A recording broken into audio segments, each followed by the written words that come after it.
So welcome back to gradient.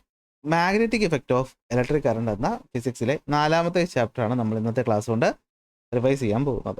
So already നിങ്ങൾ ഇതിൻ്റെ കുറേ കാര്യങ്ങൾ പഠിച്ചിട്ടുണ്ടായിരിക്കും. അപ്പോൾ എക്സാമിന് മുന്നേ ആയിട്ട് നമ്മൾ എന്തൊക്കെയാണ് ഇമ്പോർട്ടൻ്റ് ആയിട്ട് ഇവിടുന്ന് ഓർത്ത് വെക്കേണ്ടതെന്നാണ് നമ്മൾ ഇന്ന് പഠിക്കാനായിട്ട് പോകുന്നത്. സോ നമ്മളിവിടെ ചാപ്റ്ററിൽ ആദ്യം പഠിച്ചത് ആരെ പറ്റിയിട്ടാണ്?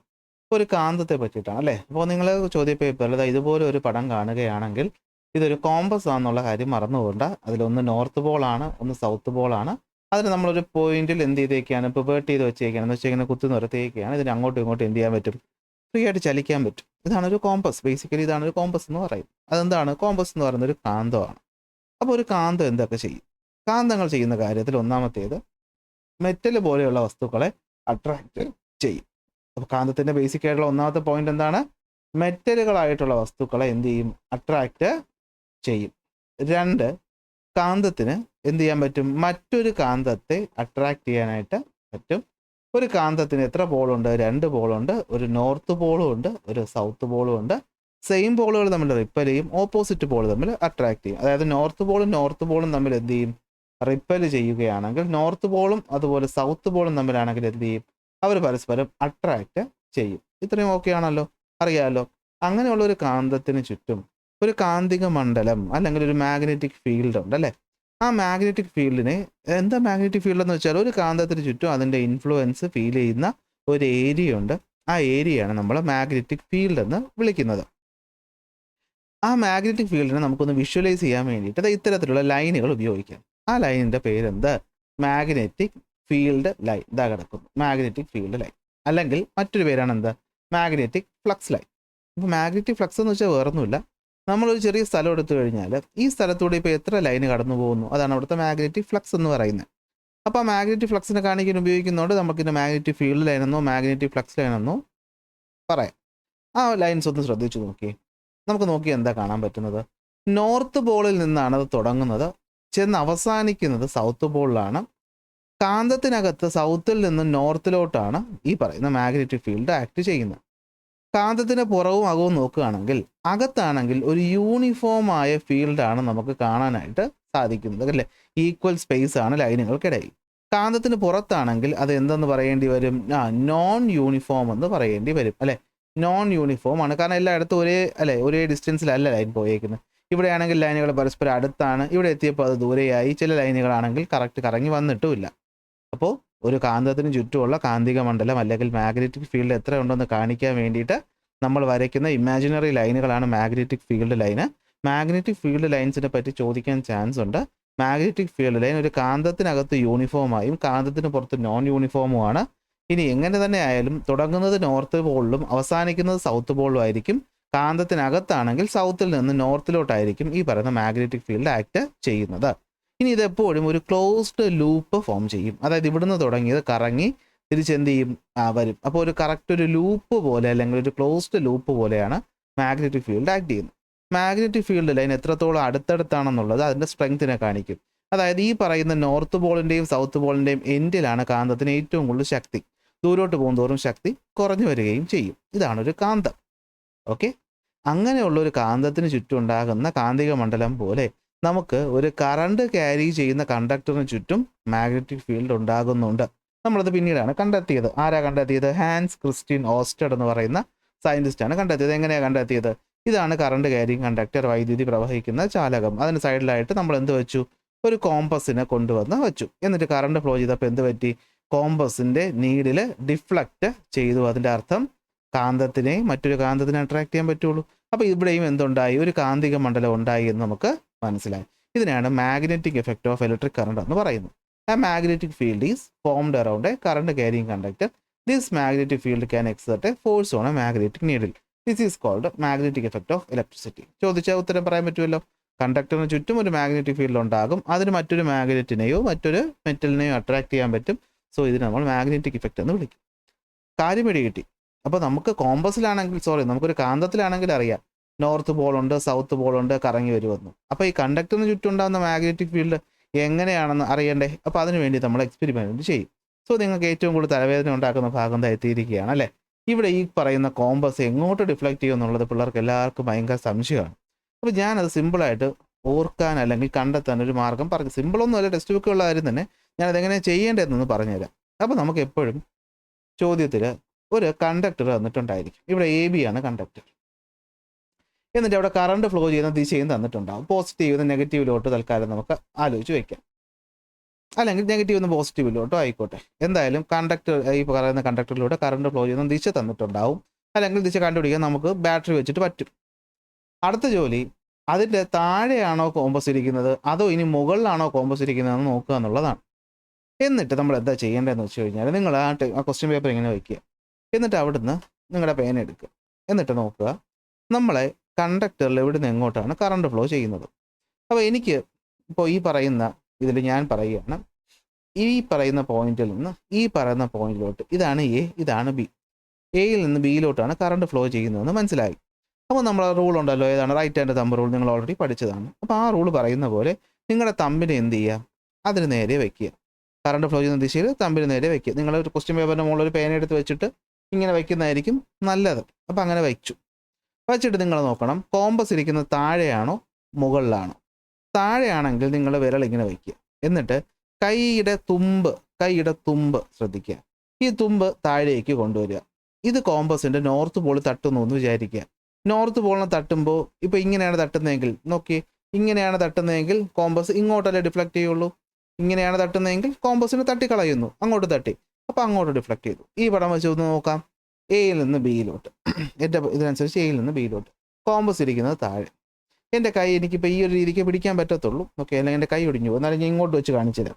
അപ്പോൾ ഇത് എ, ഇത് ബി, കറണ്ട് ഫ്ലോ ചെയ്യുന്ന ഇങ്ങോട്ട്, താഴെ കോമ്പസ് ഇങ്ങനെ ഇരിക്കുകയാണ്. താഴെ ആരിക്കുകയാണ്, കോമ്പസ് ഇരിക്കുകയാണ്.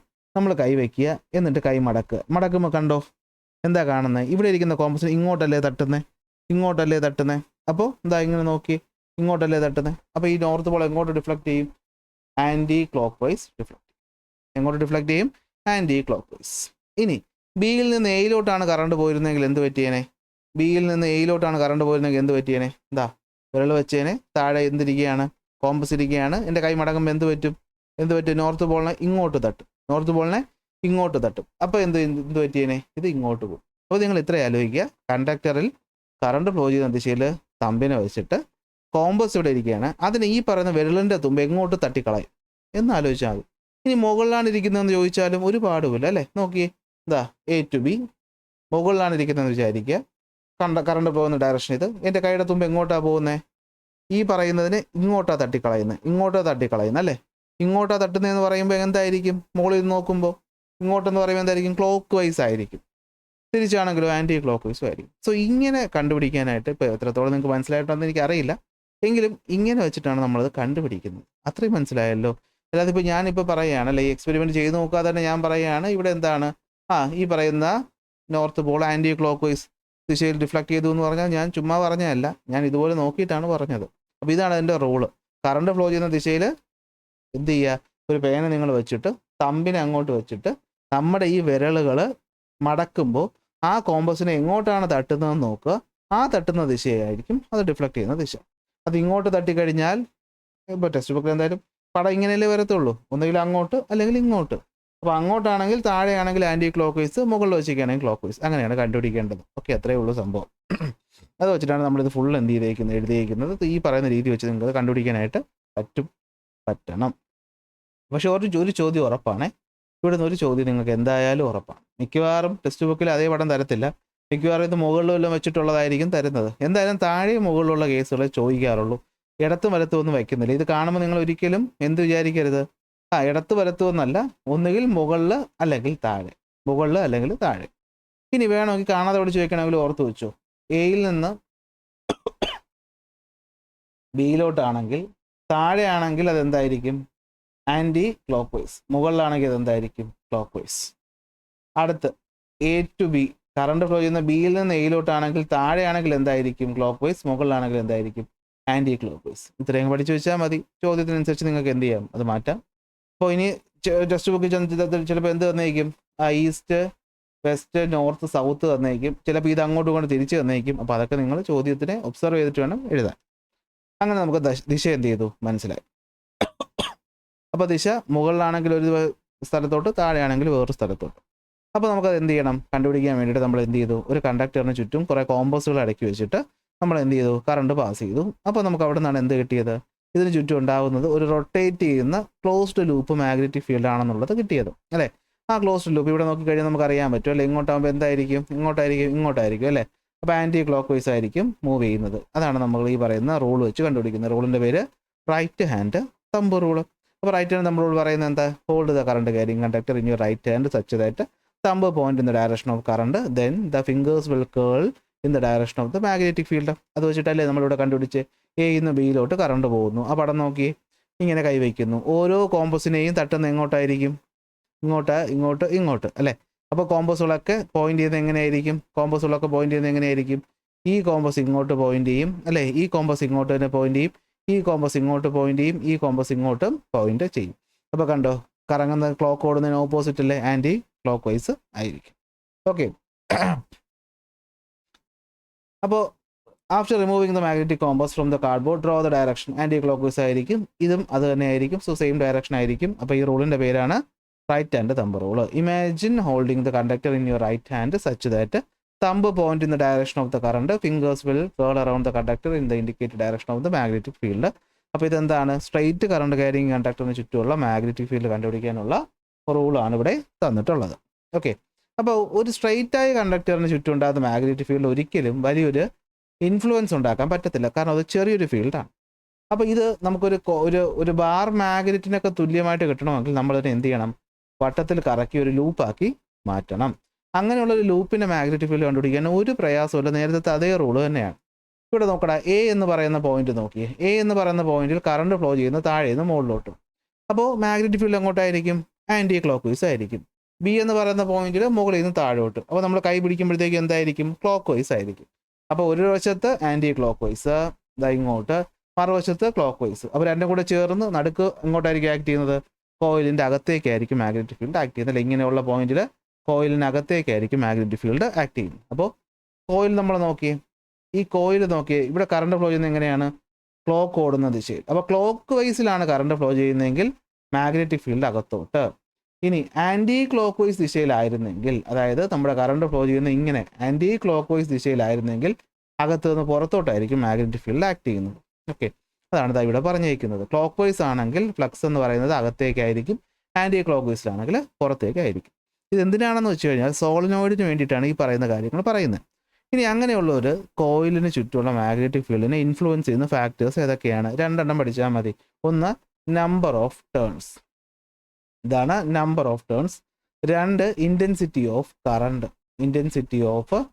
കറണ്ട്. ഓക്കെ. ഇത് രണ്ടിനാണ് പ്രധാനമായിട്ടും കോയിലിന് ചുറ്റുമുള്ള മാഗ്നറ്റിക് ഫീൽഡ് ഇൻഫ്ലുവൻസ് ചെയ്യുന്നത്. കോയിലുകളുടെ എണ്ണം കൂടിയാൽ കൂടും. ഇവിടെ പറഞ്ഞിരിക്കുന്നുണ്ടോ, 1.5 മാറ്റി 3 വോട്ട് ബാറ്ററി ആക്കിയപ്പോൾ കൂടുതൽ ഡിഫ്ലക്ട് ചെയ്യും. അപ്പോൾ 2 കറണ്ട്. അപ്പോൾ number of turns of the conductor increase ചെയ്യുമ്പോൾ സ്ട്രെങ്ത് എന്ന് പറയുന്നത് എന്ത് ചെയ്യും, കൂടും. ഓക്കെ. അപ്പോൾ നമ്പർ ഓഫ് ടേൺസും അടുത്ത് വരുന്നതാണ് എന്ത്, ഇൻറ്റൻസിറ്റി ഓഫ് കറണ്ടിനെയും എന്ത് ചെയ്യും, magnetic field around a current carrying loop അല്ലെങ്കിൽ current carrying loop will influence എന്ന് മനസ്സിലായല്ലോ. അങ്ങനെയുള്ള കുറേ കോയിലുകൾ ചേർത്ത് വയ്ക്കുമ്പോൾ കിട്ടുന്നതാണ് സോളിനോയിഡ് അല്ലേ. അപ്പോൾ ഇൻസുലേറ്റഡ് കണ്ടക്ടിങ് വയർ ഒരു സ്പൈറൽ ഷേപ്പിൽ വൗണ്ട് ചെയ്യുമ്പോൾ കിട്ടുന്നതാണ് സോളിനോയിഡ്. അങ്ങനെയുള്ളൊരു സോളിനോയിഡ് നമ്മൾ നോക്കിക്കഴിഞ്ഞാൽ ഒരു വശത്ത് കറണ്ട് ഫ്ലോ ചെയ്യുന്നത് ക്ലോക്ക് വൈസ് ദിശയിലായിരിക്കും. അതായത് ഞാൻ ഇവിടുത്തെ പോയിന്റിനെ മാത്രം, ഈ റിങ്ങിനെ മാത്രം എടുത്ത് ഞാൻ നോക്കിക്കഴിഞ്ഞാൽ കറണ്ട് ഫ്ലോ ചെയ്യുന്നത് ക്ലോക്ക് വൈസ് ദിശയിലായിരിക്കും. ഈ പറയുന്ന റിങ് ഞാൻ നോക്കുകയാണെങ്കിൽ ഇവിടെ കറണ്ട് ഫ്ലോ ചെയ്യുന്നത് എന്തായിരിക്കും, ആൻറ്റി ക്ലോക്ക് വൈസിലായിരിക്കും. അപ്പോൾ ക്ലോക്ക് വൈസിലാണെങ്കിൽ കറണ്ട് അകത്തോട്ട്, ആൻറ്റി ക്ലോക്ക് വൈസിലാണെങ്കിൽ കറണ്ട് എന്നുകൊണ്ടായിരിക്കും, പുറത്തോട്ടായിരിക്കും. ഓക്കെ. അകത്തോട്ടായിരിക്കും. ആൻറ്റി ക്ലോക്ക് വൈസിലാണെങ്കിൽ കറണ്ട് എന്തായിരിക്കും, തിരിഞ്ഞു അല്ലേ. ഈ പറയുന്ന പോയിന്റ് നമ്മൾ എടുക്കുന്ന ഒരു കോൾ എന്നതാണ് ശ്രദ്ധ പോയത്. ഓക്കെ. അപ്പോൾ ഈ പറയുന്ന ഒരു പോയിന്റിൽ എന്ന് വെച്ച് കഴിഞ്ഞാൽ എന്തായിരിക്കും, കറണ്ട് ഫ്ലോ ചെയ്യുമ്പോൾ നമുക്ക് എന്താ പറ്റുന്നതെന്ന് വെച്ച് കഴിഞ്ഞാൽ ക്ലോക്ക് വൈസ് ആയിരിക്കും അല്ലേ. അപ്പോൾ ക്ലോക്ക് വൈസ് ആകുമ്പോഴത്തേക്കും അകത്തോട്ട് വരും. ഇവിടെ ആണെങ്കിൽ ആൻറ്റി ക്ലോക്ക് വൈസിലായിരിക്കും കറണ്ട് ഫ്ലോ ചെയ്യുന്നത്. അപ്പോൾ എങ്ങോട്ടായിരിക്കും, പുറത്തോട്ട് ആയിരിക്കും. അപ്പോൾ ഇവിടെ നിന്ന് സ്റ്റാർട്ട് ചെയ്ത് ഇങ്ങനെ എൻഡ് ചെയ്യുന്ന ഒരു മാഗ്നറ്റിക് ഫീൽഡ് ഇവിടെ ഉണ്ടാകും. അതാണ് എന്തെന്ന് പറയുന്നത്, സോളിനോയിഡ് എന്ന് പറയുന്നത്. സോ എന്താണ് സോളിനോയിഡ്, ഇൻസുലേറ്റിംഗ് കണ്ടക്ടിങ് വയർ ഒരു സ്പൈറൽ ഷേപ്പിൽ വൗണ്ട് ചെയ്യുമ്പോൾ കിട്ടുന്നതാണ് ഒരു സോളിനോയിഡ് എന്ന് പറയുന്നത്. സോളിനോയിഡിനകത്ത് മാഗ്നറ്റിക് ഫീൽഡ് എന്ന് പറയുന്നത് ഒരു പോയിന്റിൽ നിന്ന് പുറത്തേക്ക് വരും, മറ്റൊരു പോയിന്റിൽ അകത്തേക്ക് കയറുകയും ചെയ്യും. എന്തുപോലെ, ഒരു ബാർ കാന്തം പോലെ. ബാറിൻ്റെ നോർത്തും സൗത്തും പോലെ ആയിരിക്കും ഇവിടെയും നോർത്തും സൗത്തും എന്ന് പറയുന്നത്. ഇവിടുന്ന് തുടങ്ങും, ഇവിടുന്ന് തീരും, ഇവിടുന്ന് തുടങ്ങും, ഇവിടുന്ന് തീരും. ഇനി ഇങ്ങനെയുള്ള ഒരു സോളിനോയിഡിൻ്റെ മാഗ്നറ്റിക് ഫീൽഡ് എന്തിനെയൊക്കെ ഡിപ്പെൻഡ് ചെയ്യും എന്ന് ചോദിച്ചാൽ നേരത്തെ പോലെ തന്നെ ഒന്ന് നമ്പർ ഓഫ് ടേൺസ്. ഓക്കെ, എന്താണ്? ഒന്ന് നമ്പർ ഓഫ് ടേൺസ്, രണ്ട് എന്താണെന്ന് വെച്ച് കഴിഞ്ഞാൽ ഇൻറ്റൻസിറ്റി ഓഫ് കറണ്ട്, മൂന്ന് ഈ പറയുന്ന അകത്ത് ഇൻസേർട്ട് ചെയ്യുന്ന സോഫ്റ്റ് അയൺ കോർ. എന്താണ്? Soft iron core. ഇത് മൂന്നും വയ്ക്കുമ്പോൾ ഇതിന് ചുറ്റുമുള്ള മാഗ്നറ്റിക് ഫീൽഡ് എന്ത് ചെയ്യും? ഇൻക്രീസ് ചെയ്യും. ഓക്കെ, അപ്പോൾ ക്ലോക്ക് വൈസ് ആണെങ്കിൽ അത് സൗത്ത്, ആൻറ്റി ക്ലോക്ക് വൈസ് ആണെങ്കിൽ അത് നോർത്ത് പോള്. ഇനി അത് കണ്ടുപിടിക്കാൻ സഹായിക്കുന്ന മറ്റൊരു റൂളുണ്ട്. ഇതെപ്പോഴും സംശയം വരും. അപ്പോൾ ഒരു സോളിനോയിഡിനകത്ത് ഏതാണ് നോർത്ത് പോൾ ഏതാണ് സൗത്ത് പോൾ എന്നറിയാൻ ഒറ്റ സിമ്പിൾ പരിപാടിയേ ഉള്ളൂ. നമ്മൾ കറണ്ട് ഫ്ലോ ചെയ്യുന്ന ദിശയിൽ നമ്മുടെ വിരലുകൾ മടക്കുക. അപ്പോൾ നമ്മൾ നേരത്തെ പറഞ്ഞത് സ്ട്രെയിറ്റ് കണ്ടക്ടർ. ഇവിടെ നമ്മൾ കോയിൽ എടുത്തിട്ട് അതിലെന്ത് ചെയ്യുക? വിരലിനെ മടക്കുമ്പോൾ തമ്പ് എങ്ങോട്ടാണോ പോയിന്റ് ചെയ്യുന്നത് ആ പോയിന്റ് ചെയ്യുന്ന ഡയറക്ഷൻ ആയിരിക്കും ഈ പറയുന്ന സോളിനോയിഡിൻ്റെ നോർത്ത് പോൾ എന്ന് പറയുന്നത്. അതാണ് ഇവിടെ പറയുന്നത്. കറണ്ട് കെയറിങ് സോളിനോയിഡ് നമ്മൾ റൈറ്റ് ഹാൻഡിൽ ഹോൾഡ് ചെയ്യുന്ന സമയത്ത് ഫിംഗർ കേൾ ചെയ്യുന്ന കറണ്ട് ഫ്ലോ ചെയ്യുന്ന ഡയറക്ഷൻ ആണെങ്കിൽ തമ്പ് പോയിന്റ് ചെയ്യുന്ന ഡയറക്ഷൻ എന്ന് പറയുന്നത് സോളിനോയിഡിന് നോർത്ത് പോൾ ആയിരിക്കും. ഇവിടെ കണ്ടോ, ഇവിടെ കറണ്ട് ഫ്ലോ ചെയ്യുന്നത് എങ്ങോട്ടാണ്? ഇവിടുന്ന് ക്ലോക്ക് വൈസിലാണ് ഫ്ലോ ചെയ്യുന്നത്. അല്ല, ആൻറ്റി ക്ലോക്ക് വൈസാണ് അല്ലേ, ആൻറ്റി ക്ലോക്ക് വൈസിലാണ് ഫ്ലോ ചെയ്യുന്നത്. അപ്പോൾ നമ്മൾ എന്ത് ചെയ്തു? കറണ്ട് ഫ്ലോ ചെയ്യുന്ന ഡയറക്ഷനിൽ വിരലിനെ മടക്കിയാൽ തമ്പ് പോയിന്റ് ചെയ്ത് എങ്ങോട്ടായിരിക്കും? തമ്പ് പോയിന്റ് ചെയ്യുന്നത് നോർത്ത് പോളിലോട്ട് ആയിരിക്കും. ഓക്കെ, നല്ല പനിയാണ്, അതുകൊണ്ടാണ് ഒരു സുഖമില്ല, സൗണ്ട് വരുന്നില്ല, ചുമയും കയറി വന്നുകൊണ്ടിരിക്കുക. അതുകൊണ്ടാണ് ഞാൻ ലൈവ് ഒന്നും ഇടാത്തത്. ഓക്കെ, അപ്പോൾ ഇത്തരത്തിൽ സോളിനോയിഡിനെ ഉപയോഗിച്ച് നമ്മൾ ഉണ്ടാക്കുന്ന കാന്തത്തിൻ്റെ പേരാണ് ഇലക്ട്രോ മാഗ്നറ്റ് എന്ന് പറയുന്നത്. അപ്പോൾ ഇലക്ട്രോ മാഗ്നറ്റും സാധാരണ മാഗ്നറ്റും നോക്കുമ്പോൾ അതിന് രണ്ടിനും ചുറ്റുമുള്ള മാഗ്നറ്റിക് ഫീൽഡ് സെയിം ആയിരിക്കും. പക്ഷേ അവർ തമ്മിലുള്ള വ്യത്യാസം എന്താണെന്ന് ചോദിക്കാറുണ്ട്. ബാർ മാഗ്നറ്റിൽ പെർമനൻ്റ് ആയിരിക്കും, എന്ന് വെച്ചാൽ നമുക്ക് മാഗ്നറ്റിക് ഫീൽഡ് ഓൺ ആക്കാനോ ഓഫ് ആക്കാനോ ഒന്നും പറ്റത്തില്ല. സോ ഈ പറഞ്ഞ ഇലക്ട്രോ മാഗ്നറ്റ് അല്ലെങ്കിൽ കറണ്ട് കെയറിങ് സോളിനോയിഡ് രണ്ട് പറഞ്ഞാലും ഒന്ന് തന്നെ, മാഗ്നറ്റിക് ഫീൽഡ് ടെമ്പററി ആണ്. ഓക്കെ, മാഗ്നറ്റിക് സ്ട്രെങ്ത് നമുക്ക് ചേഞ്ച് ചെയ്യാൻ പറ്റും, ഇവിടെ ചേഞ്ച് ചെയ്യാൻ പറ്റത്തില്ല.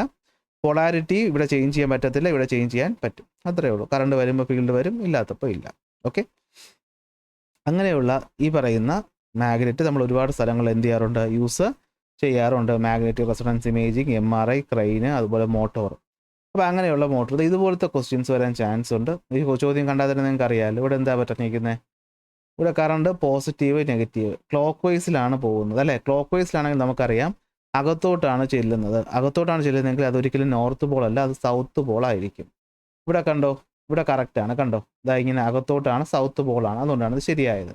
ഇവിടെ എന്താ പറ്റിയത്? ഇവിടെ കറണ്ട് ഫ്ലോ ചെയ്യുന്ന ഓപ്പോസിറ്റ് ദിശയിലാണ് അല്ലേ. ഇതാണ് പോസിറ്റീവ്, ഇതാണ് നെഗറ്റീവ്. അപ്പോൾ കറണ്ട് ഫ്ലോ ചെയ്യുന്നത് ഇവിടുന്ന് അല്ലേ, ഇവിടുന്ന് ഇത് ഇങ്ങോട്ടാണ്, ആൻറ്റി ക്ലോക്ക് വൈസ്. അപ്പോൾ കറണ്ട് ഫ്ലോ എങ്ങോട്ടായിരിക്കും ആക്ട് ചെയ്യുന്നത്? അപ്പോൾ ഇതാണ് എന്തെന്ന് പറയുന്നത്? നോർത്ത് പോൾ എന്ന് പറയുന്നത്. ഇതെന്താണ്? സൗത്ത് പോൾ അല്ല. സോ ഡയറക്ഷൻ ലൂപ്പിൽ കറണ്ട് ഫ്ലോ ചെയ്യുന്ന ഡയറക്ഷൻ വെച്ചിട്ടാണ് കണ്ടുപിടിക്കുന്നത്. ഓക്കെ, അടുത്ത് വരുന്നത് ഇലക്ട്രിക് മോട്ടോർ. ഇലക്ട്രിക് മോട്ടോർ എന്ന് വെച്ച് കഴിഞ്ഞാൽ എന്താണ്? ഇലക്ട്രിക്കൽ എനർജിയെ മെക്കാനിക്കൽ എനർജിയാക്കി മാറ്റുന്ന ഉപകരണമാണ് എന്തെന്ന് പറയുന്നത്? ഇലക്ട്രിക് മോട്ടോർ എന്ന് പറയുന്നത്. അപ്പോൾ മോട്ടോറിൻ്റെ പ്രവർത്തന തത്വം എന്താണ്? മോട്ടോറിൻ്റെ പ്രവർത്തന തത്വമാണ് മോട്ടോർ പ്രിൻസിപ്പിൾ. അപ്പോഴാണ് നിങ്ങൾ കൺഫ്യൂഷൻ ഉണ്ടാക്കുന്ന അടുത്ത ഫിഗർ വരുന്നത്. ഇതെങ്ങനെ കണ്ടുപിടിക്കും? ഇവിടെയും നിങ്ങൾ മനസ്സിലാക്കേണ്ടത്, ഞാൻ തൊട്ട് മുമ്പ് ഒരു മോഡൽ ചോദ്യ പേപ്പറിൻ്റെ വീഡിയോ ഇട്ടിരുന്നു. ആ മോഡൽ ചോദ്യ പേപ്പറിൻ്റെ വീഡിയോയിൽ ഞാൻ വ്യക്തമായിട്ട് അത് പറഞ്ഞിട്ടുണ്ട്. ഒരു സർക്കുലാർ മാഗ്നറ്റ് നമ്മൾ എടുക്കുകയാണെങ്കിൽ അതിൽ നോർത്ത് പോൾ എന്ന് കാണിച്ചു, താഴത്തെ ഭാഗം സൗത്ത് പോൾ ആണെങ്കിൽ നമുക്കറിയാമല്ലോ നോർത്തിൽ നിന്ന് തുടങ്ങി സൗത്തിലേക്കായിരിക്കും മാഗ്നറ്റിക് ഫീൽഡ് ആക്ട് ചെയ്യുന്നത്. അപ്പോൾ ഇവിടെ കണ്ടോ, നോർത്ത് ആണെങ്കിൽ ഇവിടുന്ന് തുടങ്ങി താഴെ കറങ്ങി സൗത്തിലോട്ട് പോകുന്ന രീതിക്കായിരിക്കും ഇവിടെ മാഗ്നറ്റിക് ഫീൽഡ് ആക്ട് ചെയ്യുന്നത്. സോ സംശയം വരരുത്. അപ്പം നോർത്ത് പോൾ ആക്ട് ചെയ്യുന്ന മുകളിലോട്ടാണ്. കറണ്ട് ഫ്ലോ ചെയ്യുന്നത് ഇതല്ലേ പോസിറ്റീവ് ടെർമിനൽ എയിൽ നിന്ന് ബിയിലോട്ടാണ്. അപ്പോൾ ഇത് എങ്ങോട്ട് മൂവ് ചെയ്യും? ക്യൂയിലോട്ടാണോ പിയിലോട്ടാണോ എന്ന് ചോദിച്ചാൽ നമ്മൾ ഇടത്തെ കൈ എടുത്തിട്ട് 3 വിരലിനെയും മ്യൂച്വലി പെർപെൻഡിക്കുലറായിട്ട് വെച്ചിട്ട് ഈ പറയുന്ന വിരലിനെ നോർത്ത് പോളിൻ്റെ നേരെ വയ്ക്കുക. അടുത്ത് ഈ പറയുന്ന വിരലിന് കറണ്ട് ഫ്ലോ ചെയ്യുന്ന A to B ഡയറക്ഷൻ വെച്ചാൽ ഈ ഇടത്തെ ഈ തമ്പ് പോയിന്റിൽ നിന്ന് ഇങ്ങോട്ടല്ലേ, അത് ക്യൂ അല്ലേ. അപ്പോൾ ഇവിടെ റിഫ്ലക്ട് ചെയ്യുന്നത് എങ്ങോട്ടായിരിക്കും? ക്യൂവിലോട്ടായിരിക്കും. തിരിച്ച് B to A ആയിരുന്നു എങ്കിൽ എന്ത് പറ്റിയേനെ? പിയിലോട്ടത് പോയേനെ. അപ്പോൾ ഒരു കറണ്ട് ക്യാരി ചെയ്യുന്ന കണ്ടക്ടറിൻ്റെ മാഗ്നറ്റിക് ഫീൽഡ് വെച്ചപ്പോൾ അവിടെ ഒരു ഫോഴ്സ് ഉണ്ടായി. ആ ഫോഴ്സ് കാരണം ഈ കണ്ടക്ടർ എന്ത് ചെയ്തു? മൂവ് ചെയ്തു. ഇതാണ് മോട്ടോറിൻ്റെ പ്രവർത്തന തത്വം എന്ന് പറയുന്നത്. നമ്മളതിനെ കറക്കി എന്ത് ചെയ്തേക്കുകയാണ്? അപ്പോൾ എന്തിനെയൊക്കെ ഡിപ്പെൻഡ് ചെയ്യും? ഒന്ന് ഡയറക്ഷൻ ഓഫ് കറണ്ടിനെ ഡിപ്പെൻഡ് ചെയ്യും, മറ്റൊന്ന് ഡയറക്ഷൻ ഓഫ് ദ മാഗ്നറ്റിക് ഫീൽഡിനെ ഡിപ്പെൻഡ് ചെയ്യും. സോ ഡയറക്ഷൻ ഓഫ് ഇലക്ട്രിക്കൽ കറണ്ടിനെയും മാഗ്നറ്റിക് ഫീൽഡിൻ്റെ ഡയറക്ഷനെയുമാണ് ഈ പറയുന്ന ഫോഴ്സ് ഡിപ്പെൻഡ് ചെയ്യുന്നത്. അപ്പോൾ അത് കണ്ടുപിടിക്കാനുള്ള റൂളിൻ്റെ പേരാണ് എന്ത്? Fleming's left hand rule. Thumb, forefinger, middle finger അല്ലെങ്കിൽ തേർഡ് ഫിംഗർ നമ്മൾ എന്ത് ചെയ്തു, മ്യൂച്വലി പെർപെൻഡിക്കുലർ ആയിട്ട് വയ്ക്കുമ്പോൾ ഇത് മാഗ്നറ്റിക് ഫീൽഡിനെ കാണിക്കും. ഈ പറയുന്ന മൂന്നാമത്തെ ഫിംഗർ കറണ്ടിൻ്റെ ഡയറക്ഷൻ കാണിക്കുമെങ്കിൽ തമ്പ് എന്തിനെ കാണിക്കും, ഇങ്ങോട്ടാണ് ഫോഴ്സ് ഉണ്ടായി എന്നുള്ളതിനെ കാണിക്കും. ഓക്കെ, അപ്പോൾ അതാണ് നമ്മുടെ രീതി. അപ്പോൾ അങ്ങനെയുള്ള ഒരു കോയിലിന് നമ്മൾ ഇതാ ഈ പറയുന്ന രീതിയിൽ അല്ലെ ഒരു കണ്ടക്ടറിനെ ഇങ്ങനെ ചുരുട്ടി വെച്ച് കഴിഞ്ഞാൽ ഒരു വശത്ത് ഒരു ഫോഴ്സ് മുകളിലോട്ട് ആക്ട് ചെയ്യുമ്പോൾ മറ്റൊരു വശത്ത് ഫോഴ്സ് താഴോട്ട് ആക്ട് ചെയ്യും. അപ്പോൾ ഇനേർഷ്യ കാരണം അത് കണ്ടിന്യൂസ് ആയിട്ട് കറങ്ങിക്കൊണ്ടേയിരിക്കും. ഇതാണ് മോട്ടോർ പ്രിൻസിപ്പിൾ എന്ന് പറയുന്നത്. അപ്പോൾ എന്താണ്, current carrying conductor which is free to move placed in a magnetic field will exhibit a force. ഇതിനെയാണ് മോട്ടോർ പ്രിൻസിപ്പിൾ എന്ന് പറയുന്നത്. ആ മോട്ടോർ പ്രിൻസിപ്പിൾ ഒരു മോട്ടറിൻ്റെ ബേസിക് ഭാഗങ്ങളാണ് തന്നിരിക്കുന്നത്. ഒരു ഫീൽഡ് മാഗ്നറ്റ് ഉണ്ടാകും, അതുപോലെ ഒരു പ്രധാന സംഭവം എന്താണ്, ഒരു ആർമേച്ചർ ഉണ്ടാകും, സ്പ്ലിറ്റ് റിങ്ങുകളാണ് ഇവിടെ കാണുന്നത്. ഡി സി മോട്ടോറിൻ്റെ പ്രധാനപ്പെട്ട പാർട്സ് എന്ന് പറയുന്നത് എന്താണ്, സ്പ്ലിറ്റ് റിങ് ആണ്. ഓക്കെ, എന്തുവാണ്, സ്പ്ലിറ്റ് റിങ് ആണ്. അപ്പോൾ ഇവിടെ എന്താ പറ്റുന്നതെന്ന് വെച്ച് കഴിഞ്ഞാൽ നമുക്ക് കറണ്ട് കണ്ടക്ട് ചെയ്യുന്ന സമയത്ത് ആദ്യം കറണ്ട് പോകുന്നത് എയിൽ നിന്ന് ബിയിലോട്ടാണ് അല്ലേ. ഇവിടെ നിന്ന് ബാറ്ററി അല്ലേ, ബ്രഷിൽ നിന്ന് റിങ്ങിൽ നിന്ന് A to B, B to C, C to D, തിരിച്ച് R to B to current പോകും. അപ്പോൾ ഈ പറയുന്ന എ ടു ബി നോക്കി, എ ടു ബി ഇരിക്കുന്ന എങ്ങോട്ടാ, ഇതാണ് മാഗ്നറ്റിക് ഫീൽഡ് അല്ലെ, ഇങ്ങോട്ട് മാഗ്നറ്റിക് ഫീൽഡ്. കറണ്ട് ഫ്ലോ ചെയ്യുന്നതാണെങ്കിൽ എങ്ങോട്ടാണ്, എ ടു ബിയിലാണ് കറണ്ട് ഫ്ലോ ചെയ്യുന്നത്. അപ്പോൾ ഫോഴ്സ് ആക്ടിന് എങ്ങോട്ടായിരിക്കും, താഴോട്ടായിരിക്കും. അപ്പോൾ എ ബിയിൽ ഫോഴ്സ് താഴോട്ട്. അടുത്ത സി ഡിയിൽ എങ്ങോട്ടായിരിക്കും, സി ടു ഡി ഇങ്ങോട്ടാണ്, മുകളിലോട്ട് ഫോഴ്സ് ആക്ട് ചെയ്യും. അപ്പോൾ ഒന്ന് താഴോട്ട് ഒന്ന് മുകളിലോട്ട് കറങ്ങും. പകുതി കറങ്ങി കഴിയുമ്പോഴത്തേക്കും റിങ്ങുകളുടെ പൊസിഷൻ മാറും, പക്ഷേ ബ്രഷിൻ്റെ പൊസിഷൻ മാറത്തില്ല. പകുതി കറങ്ങി കഴിയുമ്പോഴത്തേക്കും എന്ത് പറ്റും, ബി ടു എന്ന് പറയുന്ന ഇപ്പോൾ നോക്കി B1 എന്ന് പറയുന്ന റിങ്ങിനോടൊപ്പം ഇപ്പോൾ ഇരിക്കുന്നത് R2 ആയി അല്ലേ. നേരത്തെ എന്തായിരുന്നു, B1 എന്ന് പറയുന്ന റിങ്ങിനോട് ഇരുന്നത് എന്തായിരുന്നു, R1 ആയിരുന്നു അല്ലേ, R1 ആയിരുന്നു. പകുതി കറങ്ങിയപ്പോഴത്തേക്കും മാറി ആര് വന്നു, R2 വന്നു. അപ്പോൾ സി ടു ഡിയും അടുത്ത് ബി ടു എയും ആയിരിക്കും കറണ്ട് ആക്ട് ചെയ്യുന്നത്. അപ്പോഴും ഫോഴ്സ് ഇവിടെ താഴോട്ട് ഇവിടെ മുകളിലോട്ട്. സോ എന്ത് പറ്റും, ആൻറ്റി ക്ലോക്ക് വൈസിൽ ഇത് കറങ്ങിക്കൊണ്ടേ ഇരിക്കുന്നു. അപ്പോൾ അതാണ് നമ്മുടെ സ്പ്ലിറ്റ് റിങ്ങിൻ്റെ ജോലി എന്ന് പറയുന്നത്. ഓക്കെ, അടുത്ത വരുന്നതാണ് മൂവിംഗ് കോയിൽ ലൗഡ് സ്പീക്കർ. അതും എന്താണ്, മോട്ടോർ പ്രിൻസിപ്പിളിൽ പ്രവർത്തിക്കുന്ന ഒരു ഉപകരണമാണ് മൂവിംഗ് കോയിൽ ലൗഡ് സ്പീക്കർ. പ്രധാനപ്പെട്ട പാർട്സ് ഇമ്പോർട്ടൻ്റ് ആണ്. എന്തൊക്കെ വരുന്നുണ്ട്, ഒരു വോയിസ് കോയിൽ വരുന്നുണ്ട്. ഈ കാണുന്നതാണ് വോയിസ് കോയിൽ. അതിൻ്റെ അപ്പുറത്തുമായിട്ട് എന്തിരിപ്പുണ്ട്, ഫീൽഡ് മാഗ്നറ്റ് ഉണ്ട്, ഒരു പേപ്പർ ഡയഫ്രം ഉണ്ട്, കണക്റ്റിംഗ് വയറും ഉണ്ട്. അപ്പോൾ നമ്മുടെ മൈക്കിൽ നിന്ന് കിട്ടുന്ന സൗണ്ട് ആംപ്ലിഫൈ ചെയ്ത് വോയിസ് കോയിൽ കൊണ്ടുവന്ന് കൊടുക്കുമ്പോൾ വോയിസ് കോയിൽ സത്യത്തിൽ എന്താണ്, ഒരു കറണ്ട് ക്യാരിയിങ് കണ്ടക്ടറാണ്. അതൊരു മാഗ്നറ്റിക് ഫീൽഡിൽ ഇരിക്കുകയാണ്. അപ്പോൾ അതിലൊരു ഫോഴ്സ് ഉണ്ടാവുമല്ലോ. മോട്ടോർ പ്രിൻസിപ്പിൾ അനുസരിച്ച് ആ ഫോഴ്സിനനുസരിച്ച് ഇത് എന്ത് ചെയ്യും, മുകളിലോട്ടും താഴോട്ട് വൈബ്രേറ്റ് ചെയ്യും. വോയിസ് കോയിൽ വൈബ്രേറ്റ് ചെയ്യുന്നതനുസരിച്ച് പേപ്പർ ഡയഫ്രം വൈബ്രേറ്റ് ചെയ്യും. അപ്പോൾ എന്ത് പറ്റും, നമുക്കിവിടെ സൗണ്ട് കിട്ടും. അപ്പോൾ ഇങ്ങനെയാണ് ഇത് പ്രവർത്തിക്കുന്നത്. ഓക്കെ, അപ്പോൾ ഇത്രയാണ് നമുക്ക് ഈ ഒരു ചാപ്റ്ററിൽ പ്രധാനമായിട്ട് പഠിക്കാനായിട്ട് ഉള്ളത്. ഇവിടെ നോക്കടാ, ഇവിടെ ഈ പറയുന്ന കണ്ടക്ടർ എങ്ങോട്ട് മൂവ് ചെയ്യും, എയിൽ നിന്ന് ബിയിലോട്ടാണ് കറണ്ട്, ഇവിടെ നിന്ന് ഇങ്ങോട്ടാണ് മാഗ്നറ്റിക് ഫീൽഡ്. അപ്പോൾ മാഗ്നറ്റിക് ഫീൽഡ് കറണ്ട്, തമ്പ് എങ്ങോട്ട് പോവും, മുകളിലോട്ട്. അപ്പോൾ ഇതെങ്ങോട്ട് മൂവ് ചെയ്യും, അപ്വേർഡ് മൂവ് ചെയ്യും. ഇതുപോലെ കണ്ടുപിടിക്കാനും ബേസിക്കലി അറിഞ്ഞിരിക്കണം. ഇത്രയാണ് ഈ ചാപ്റ്ററിൽ പ്രധാനമായിട്ട് പഠിച്ചു വെക്കേണ്ട കാര്യം. ഞാൻ ഓൾറെഡി പഠിപ്പിച്ച ഫുൾ ക്ലാസ് നമ്മുടെ ചാനലിലുണ്ട്. ഇത് ജസ്റ്റ് പരീക്ഷയ്ക്ക് മുന്നേ ഒന്ന് ഓർത്തെടുക്കാൻ വേണ്ടി മാത്രമാണ്. സോ ഓക്കെ ആയി കാണുമെന്ന് വിശ്വസിക്കുന്നു. ആരോഗ്യ പ്രശ്നങ്ങളുള്ളത് കൊണ്ടാണ് കൂടുതൽ ക്ലാസ്സുകൾ എടുക്കാൻ പറ്റാത്തത്. സോ എല്ലാവരും നന്നായിട്ട് എക്സാം എഴുതുക, നല്ല മാർക്കോടെ പാസ്സാവട്ടെ എന്ന് പ്രാർത്ഥിക്കുന്നു.